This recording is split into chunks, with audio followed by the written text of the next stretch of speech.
now I just thought I would jump on and show you what I'm cooking for supper tonight, and also show you something that I'm super excited to be able to tell you that Pampered Chef is bringing back January 1st, and that is our digital updated slow cooker stand. Your Rock Crock everyday pan and your Rock Crock Dutch oven pan will fit in this, and one of my favorite features is that it has this nice place here to wrap the cord around it. You know, my slow cooker, I was always aggravated with cords, just aggravate me, period. So I'm loving that. So I will show you what I have got done so far. Let me move that out of the way a little bit. Now, I do my grocery shopping online, and I ordered a head of cauliflower. And I don't know, produce has shrunk here in North Carolina. That's all I got for my little head of cauliflower. So thank goodness I had a bag of frozen cauliflower in the freezer, so I'm going to use those too. I'm going to bring my chicken over. So far, I will share the recipe with you. It's a Pampered Chef recipe, and they tell you to season and sear your chicken with Italian seasoning and salt and pepper. I'm not a fan of the Italian seasoning for what I'm doing tonight, so I season mine with my favorite 3 onion rub and our South Carolina style barbecue. Is so good. It's kind of got a honey mustard taste to it. So let me get that chicken over here, and then we'll finish this right in the slow cooker. Okay, so I did sear. This is the Dutch oven size, and you will see just a little bit of space around your pans, and that is fine that you see that. Okay, so I have got my chicken seared. I'll tilt this down. I'm using chicken thighs, and again, the recipe I'm going to share with you says bone in. I'm using boneless because that's what I had.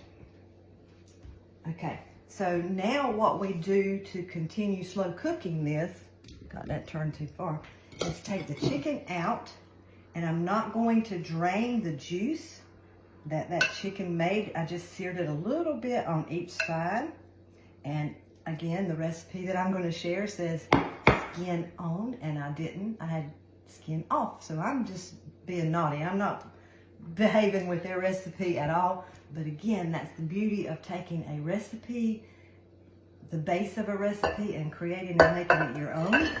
So I'm going to put my frozen cauliflower in first, and then I'll put my little pitiful head of fresh cauliflower in next. Okay, you can season this or not season this. Their suggestion is to press garlic over the cauliflower. So I have got, I normally don't have fresh garlic because I don't eat it a lot, enough to have the bulbs to press. So my daughters always do. So I'm going to use the garlic seasoning and put the chicken right on top of this. We're not going to add any liquid, just this and the chicken. And when it's done, I'll come back on, and I'm going to mash this cauliflower and make some cheesy mashed potatoes to go with my chicken. Now, because I don't have skin on, it doesn't look as crispy and seared as it would if it was, but it's still going to be, if it did have skin on it, but it's still going to be delicious. So I'm going to lay this chicken right on top of the cauliflower, and again, no liquid, just the liquid from that juice. I love the fact that they brought this slow cooker stand back. I had the older version, which was fine, but this one has been created digital with the cord feature, storage feature, and also it's made with a plastic coating, so it's not hot to touch to your hands. Of course, you don't want to stick your hands right on it. This is probably going to get really hot. It's got a high, a low, and a keep warm feature. So I love making things like meatballs or something at Christmas for parties, and then just being able to keep them right here and keep them warm during the party. So now I'm just going to press my timer. I won't make you watch me do that. And I'm going to do the high setting for 3 hours. You can use low setting and do it for 6 hours, but I don't need that. I don't have that much time tonight.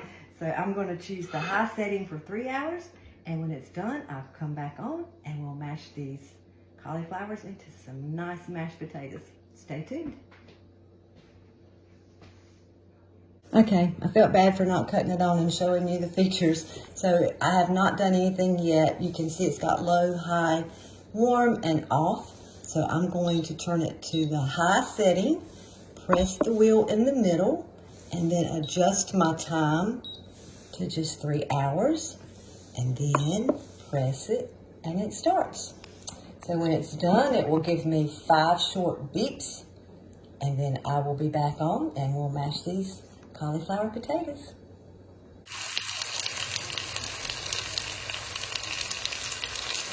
Okay, our cauliflower and chicken is done. I have removed the chicken just so I could drain a little bit of the liquid that the cauliflower and the juice from the chicken made. I've got the chicken here, and I went ahead and put some of our barbecue sauce on top. So let me show you what this cauliflower looks like. It looks delicious, and it's got the color from the seasonings and the juices of that chicken on it. So that is going to be delicious.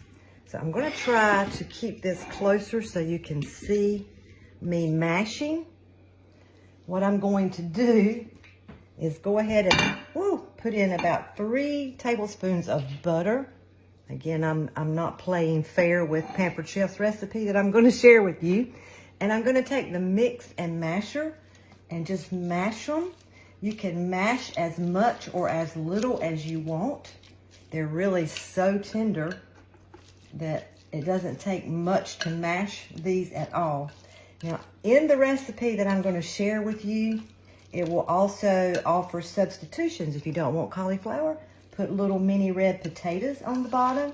I'm not going to mash them very much more. We like a little chunky texture to our cauliflower. So if you're not a cauliflower mashed potato fan, certainly use regular mashed potatoes. The other thing that I like to add into our cauliflower mashed potatoes is sour cream.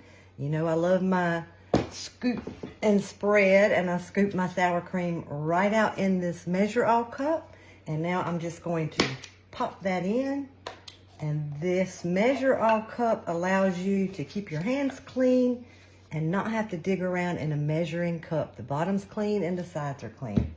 So I'm just going to stir that around a little. And instead of Parmesan cheese, I like cheddar cheese in ours. So I have got some shredded cheddar cheese.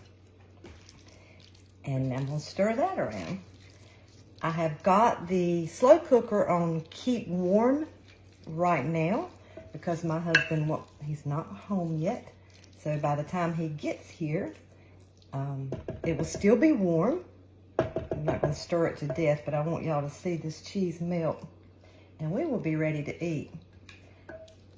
I love using slow cookers, and I love using our Instapot, the pressure cooker, as well. And y'all, if you've never had cauliflower mashed potatoes before, I hope you'll try them. I want you to see how delicious that is. Of course, my sour cream needs a little bit more melting and stirring in, but look at all that cheese goodness. Let me get my cheese and show you that. How many of you, and this is really a country thing, probably. I'm a country girl. Let me tilt this back up, give y'all a good look at that. And I'm gonna put my chicken back on top before I go. But growing up, my parents always went to the store and they had this big round block of cheese, and they called it hoop. I don't know why, hoop cheese. And it's got that red, kind of like hard plastic, when they sliced it, it was all the way around that hoop cheese. So that's what I went to our local pork center the other day, and they still have that hoop cheese there. So it got us a big slice of it, and it's going to be so, so good. So who knows what hoop cheese is and has bought it that way? Y'all look at those potatoes. Just doesn't get any better than that. And again, the beauty of the rock crock with the slow cooker is that you are able to start on your stovetop. And in most slow cookers, you don't have that option. So I could sear my meat, and then I could put everything in here and slow cook it. Now also, I will not do mine that way tonight, but I could take this chicken and I will go ahead and lay that right back on top. You just, when you get bagged cheese, ladies, you just don't get it that stringy and that delicious from fresh cheese. Okay. With the chef tongs, if you point them up and squeeze them, they lock. You will not be able to open them, and you will drive people crazy if they don't know that. When you point them down and squeeze close to the tips, they pop open. So if you ever see me doing that, I'm not crazy.